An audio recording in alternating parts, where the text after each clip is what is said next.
Okay, Kurt. And what's your name? Keisha.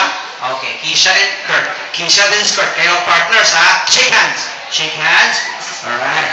Okay. What's your name? Trisha and? Riza. Okay. Friends naman kayo. O, sige. No shaking hands. Okay. Okay na lang. What's your name? Zaira and? Baby Lynn. Okay. Hiwalay kong hiwalay.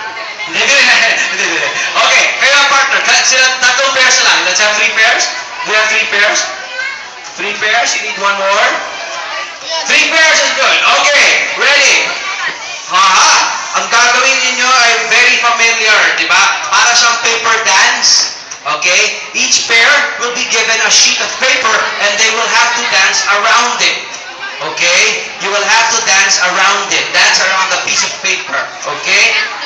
Once the music stops, they will have to step inside the paper and they have to make sure that their feet do not touch the floor. Okay? Just make sure your feet are inside. Okay? Okay. The team that touches the floor will be eliminated. For the next round, the paper will be folded into half, until it gets smaller. You just fold it, until it gets smaller. Okay? The pair that lasts the longest will win. Okay? Are you ready? Are you guys ready? Okay. Let's bring in the paper. Let's bring the pieces of paper.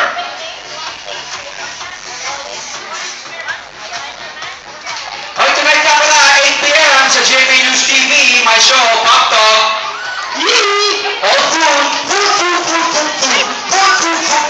I will be reviewing. 8 p.m. Saturday na po siya.